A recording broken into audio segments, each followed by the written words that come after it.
The film opens with gruesome photographs and newspaper headlines detailing the crimes of a psychopathic former surgeon who has gone into hiding. He has kidnapped several teenagers in order to perform horrific, unethical, and often life-threatening plastic surgery on them. We cut to a scene of a woman walking toward a mirror and crying as she sees the hideous scars on her face. The doctor, hidden behind her, praises her beauty. The scene ends and we enter a clinic where a beauty blogger named Alexa Landry begins to show signs of a panic attack. Faced with her true fear, plastic surgery, she abandons the procedure at the last moment and apologizes breathlessly to the doctor as she leaves the room.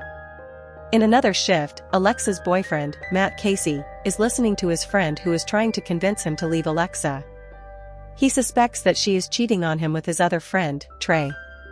His friend quickly leaves when Alexa returns, and Matt corners him accusingly. This confrontation comes to an abrupt halt when Alexa receives a call from her mother. She tells her that her sister Becca has run away from rehab. Distraught, Alexa sets out to find Becca.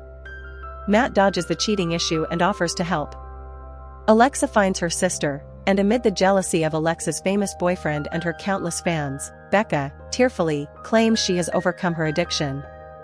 She then explains the reason for running away. While in rehab, she was sexually assaulted. She tried to speak up, but none of the staff working there listened to her, thinking it was a ploy to get out. Next, we meet a couple waking up together in a luxurious villa by the beach. Moments later, the woman, Trinity, goes to the bathroom to freshen up. Once there, she nervously takes a pregnancy test. The test comes back positive. She is pregnant. Trinity hides the test from her partner, Calvin, fearing it might not be the right time to share this life-changing news. The doorbell rings and we are introduced to their friend Kenny, who lives in the same house and shows up with a woman whose name he can't remember. After quickly telling him to leave, he opens the door and sees Alexa, Matt, and Becca. Not even a minute into the introductions, Kenny starts flirting with Becca. This only earns him disgusted sighs from the others, which shows it's not the first time this has happened. Calvin comes down the stairs, excitedly greeting his friends. He asks them if they want to hear Trinity's new song, and proudly says he put a lot of effort into making it. Sadly, when he asks his girlfriend to bring her laptop along, she finds it nowhere in the room. Calvin, worried and angry about the loss of the hard drive containing Trinity's precious work, asks Kenny to remember where he put the laptop the last time he left the studio. Kenny guesses it might be in the car, but he is soon proven wrong. Matt suggests they use the Find My Laptop mobile app to track the device. Calvin is annoyed, as the laptop seems far away. Angry, he lashes out at Kenny and instructs him to get the laptop back at any cost. Kenny leaves, but Trinity feels it was disrespectful for Calvin to yell at her like that. She reminds Calvin that Kenny has always been loyal to her. Irritated, Calvin says it's like they have a child. Hearing this, Trinity panics and leaves the room. Calvin follows her to apologize. Later, we see Becca struggling to stay off drugs, and then Trinity breaking the news of her pregnancy to Calvin. They take a walk on the beach, with Becca calming his fears and reassuring him that he will be a great father, unlike his own father. Soon after, Calvin expresses his concern that so much time has passed and Kenny has not texted or called to let them know about his situation. It's nighttime, and elsewhere we see Kenny arriving at the location of the laptop. A quiet house in a normal-looking neighborhood. When no one knocks, he tries to look inside through the glass window, when suddenly an older, friendly woman appears behind him. Inviting him in, she explains that her family has lived here for generations and that her son will be coming home soon. In typical grandmotherly manner, she offers him some brownies. However, when he tries to ask about the laptop, she repeatedly dodges the question. Instead, she simply sits in front of the TV and watches a show in which a girl asks a doctor to learn about sexual liberation. Often she randomly mumbles about how Dr. Bennett is always messing around with cheap women. When the conversation doesn't work, Kenny decides to find the laptop himself. Back at the villa, Matt remains suspicious of Alexa as he scolds her and her pretentious talent of vlogging for the internet instead of her real talent of playing in the NFL. We come to Kenny and see him looking for a laptop in a room full of random things, when suddenly a boy appears out of nowhere holding a computer. He reveals his name to be Timothy and tells Kenny to grab him if he wants the laptop. Kenny follows him. The ensuing game of tag leads them to a spooky basement. Kenny ignores the boy and moves on. He finds himself in some sort of makeshift operation theater. Inside, he sees two people with distorted but real faces locked in a cage in the corner of the room. When he tries to free them, he is confronted by a scary giant who is about a head taller than him. Matt tries to apologize to Alexa, but she is tired of him sulking and acting like a child. Calvin and Trinity enter the house and tell the couple that they are going to find Kenny, who has not contacted them yet. All five of them, including Becca, set out to find him. When they get to the place, Alexa plans that one of them should stay in the car, and if the other four don't return in 10 minutes, the man will call the police. Becca offers to stay, saying she's not a kid anymore. The elderly woman opens the door and offers them dinner like before. When they refuse and try to ask about Kenny, she calls a man named Philip downstairs. Another man arrives and tells the elderly woman that Dr. Bennett is calling him. When she leaves, he offers them to come inside because the porch is too cold. Calvin turns down the offer and continues asking about Kenny. The man tells them he's in the bathroom upstairs and might take a while. Eventually, they enter the house when Trinity and Alexa ask to go to the bathroom, and the boys are given a newly opened bottle of scotch. Meanwhile, Becca is sitting in the car when the trunk suddenly opens. Curious, she gets out of the car and looks around when Timothy suddenly runs into the trunk. Hesitating for a moment, she asks him if he opened the trunk and tells him to go back home because her parents will be worried. Timothy, in his peculiar way, looks at the scars on her wrists and says that they also cut them to make people beautiful. He calls her beautiful and says that his brother Philip thinks so too. Suddenly, as she turns around, the tall giant appears behind her. Inside, the man insists that the group have some scotch and dinner.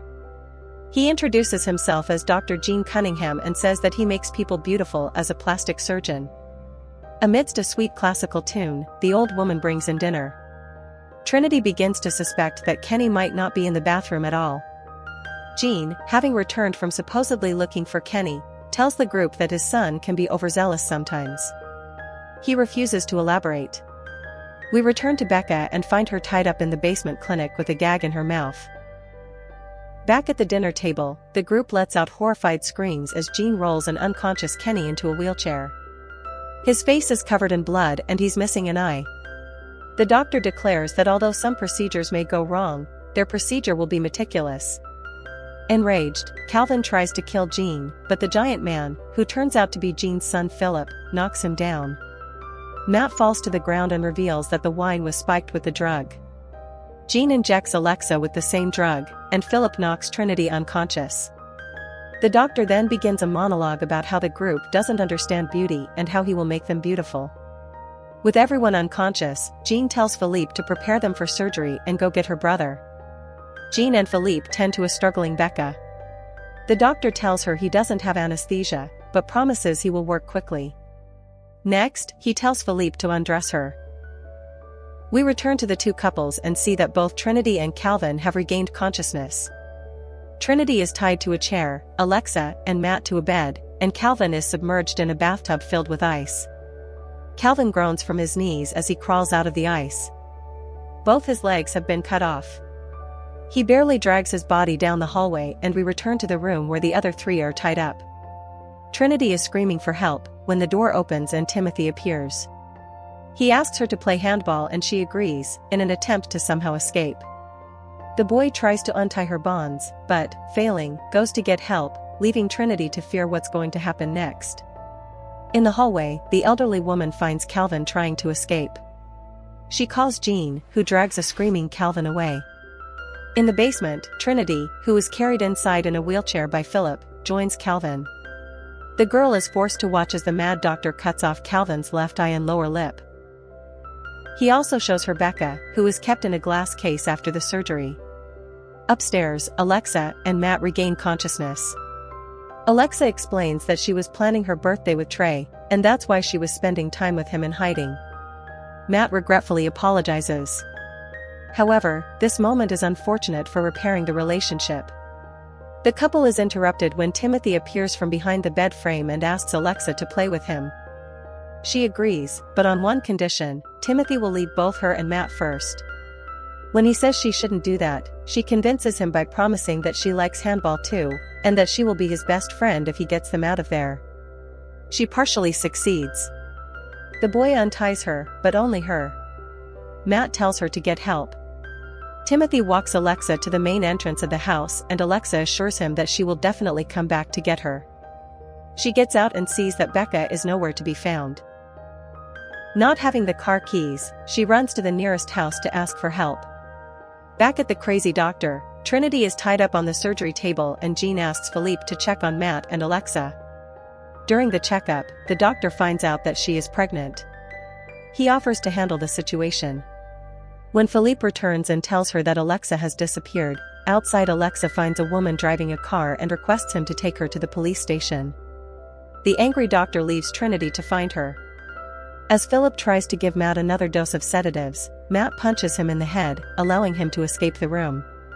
Alexa thanks the woman and explains the situation to her. The woman tells her that her name is Marcia.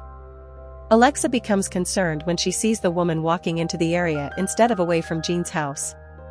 As she begins to get agitated, Marcia inserts a syringe into her neck, knocking her unconscious. Back at the house, Matt is hiding under a bed as Philip places Becca's body on top of him. When the demon leaves, a worried Matt removes Becca's gag, picks her up, and leaves the room. Downstairs, Marcia comes into the living room and it is revealed that she is the old woman's daughter, and that Dr. Bennett is none other than the TV doctor that Grandma likes to watch. Matt and Becca cannot get out the main door, so they head to the basement where their friends are being held. The film switches back and forth between Philip dancing with one of the victim girls seen at the beginning of the film and the basement, where Trinity is still strapped to the surgery table and Calvin is kept in a glass container. When Matt tries to untie Trinity, Philip attacks him from behind. Trinity manages to stab Philip, but Jean brutally stabs her in the neck. Matt lies on the ground and Philip takes Alexa inside. He is horrified to see that not only did his girlfriend not survive, but the doctor has also badly disfigured her face. Jean forcibly injects Matt with anesthesia, rendering him immobile, but still capable of feeling and seeing what is happening to him.